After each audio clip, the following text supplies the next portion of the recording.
iPhone 13 Pro Max has one of the best smartphone cameras on the market, but how does it stack up against 2 times cheaper Android phone with famous Google Camera app that applies Google's post-processing algorithms to almost any Android smartphone?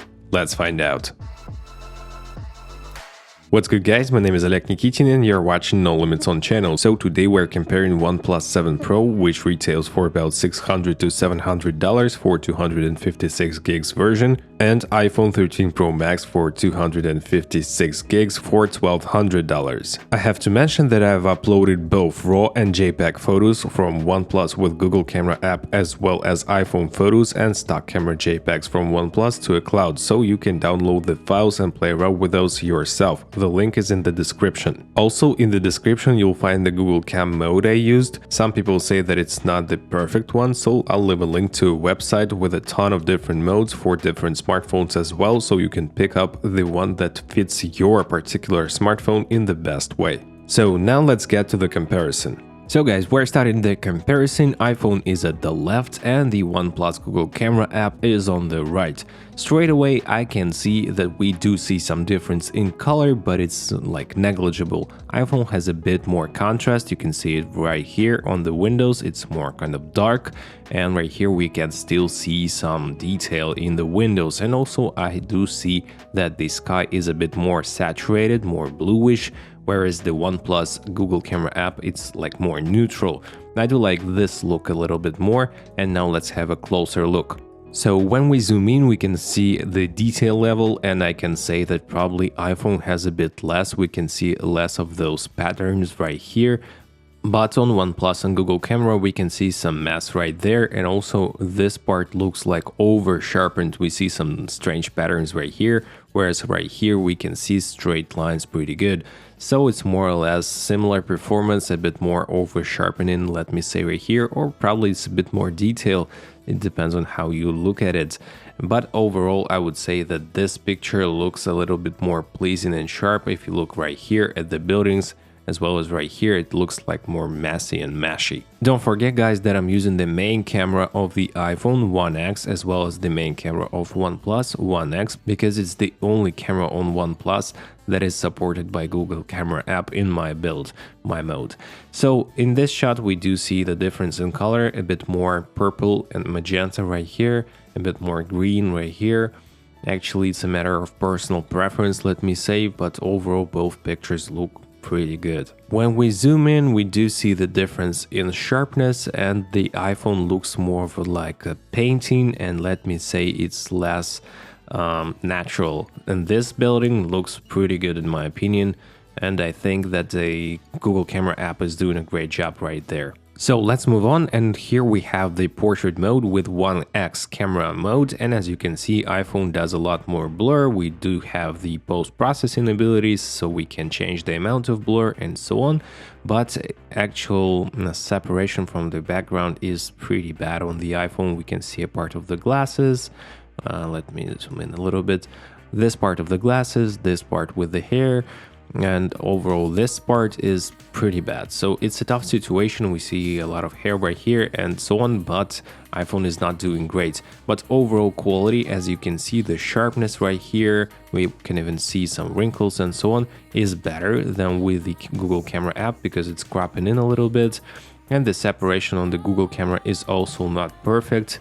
So probably it's not the best case scenario for the portrait mode. So profile pictures with hair and in windy conditions, it's a pretty tough situation, but I would give a leading role to the iPhone. Of course, it looks more natural, looks better overall. If it was better in terms of separation, it would look like a DSLR picture.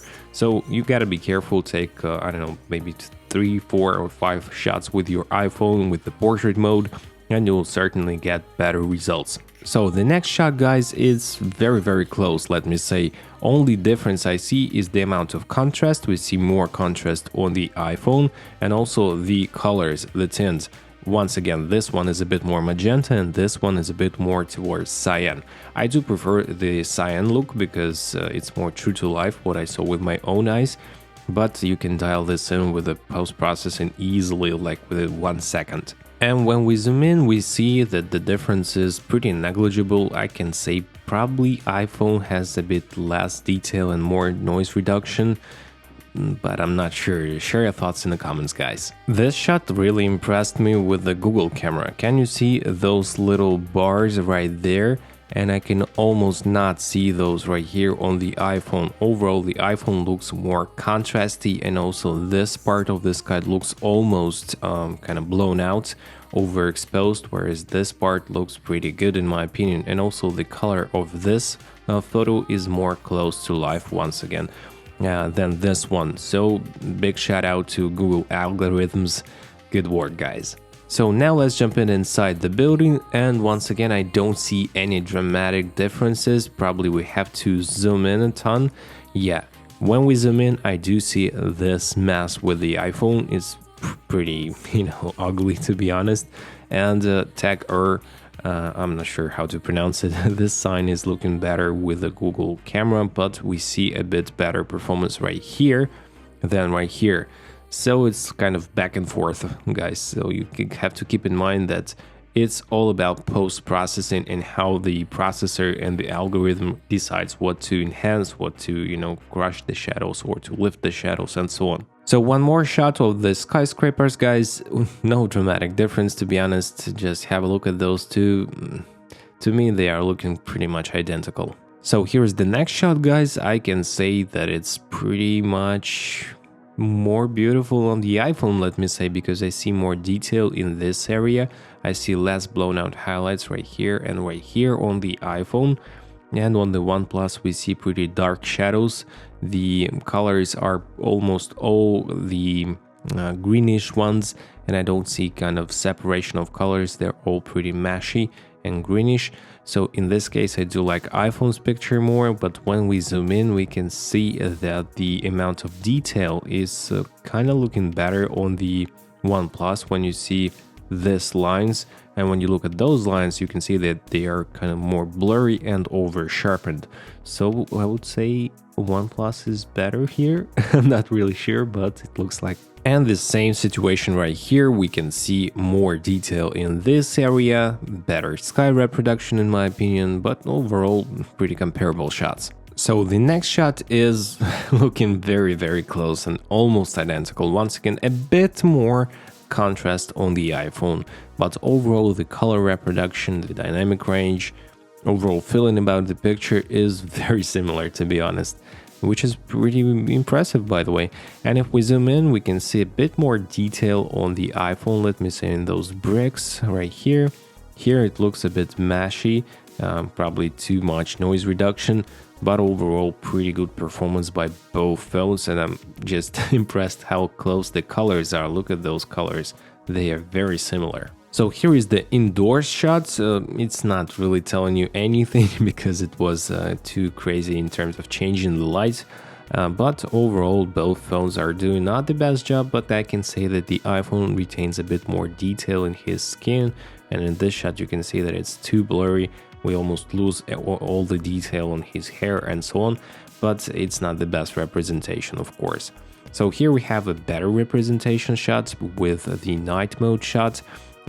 Here I didn't use any additional exposure, so it's just one click, and here is the night mode. As you can see, we do retain more detail here in the Google camera app. Here it's blown out a little bit, and the shadows are also more visible with the Google camera than with the iPhone. Let's zoom in a little bit.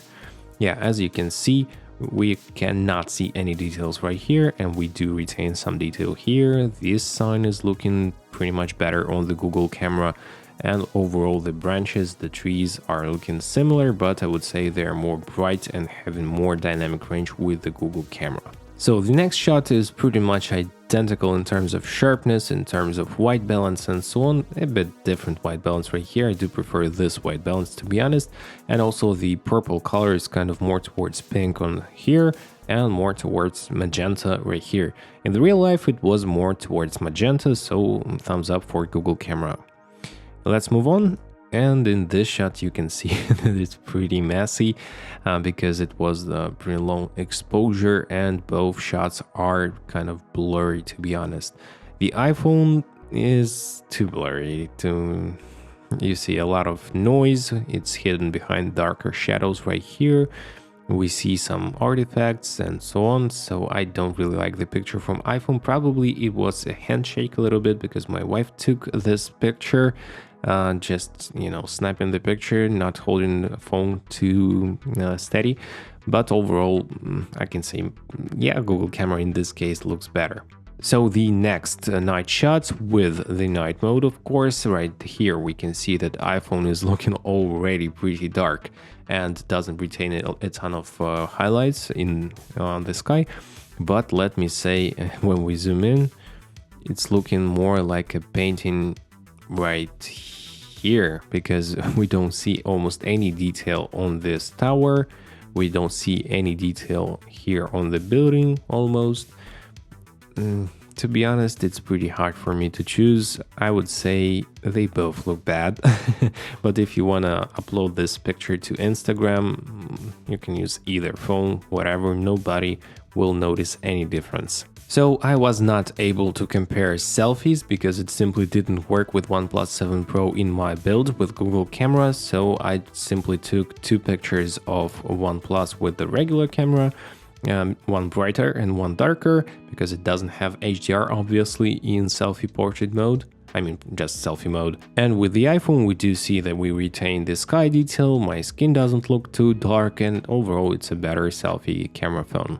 By the way, if you want to see how standard camera app performs against Google camera on the same device, check out my comparison video, the link is down below. So guys, as you can see, in some cases Google camera gives you very impressive and comparable with iPhone 13 Pro Max results, which is 2 times more expensive still. It's a bit limited and not all the versions are working perfectly, so in some you wouldn't be able to use ultra-wide and telephoto cameras, in some the selfie camera might not work as in my case, some versions do better work with noise reduction and sharpening and so on. So it's a matter of compatibility with certain device and the mode version. Overall, the camera sensor sizes are still very small and the optics are not that great in the smartphones, so smartphones heavily rely on post-processing, combining a lot of shots together to get better results. And Google camera algorithms are doing a great job, I think, and keep in mind guys that this app is completely free, which is great. So what's your opinion guys? Which phone has the best performance with Google camera, and are you overall impressed by the performance of 2-year-old smartphone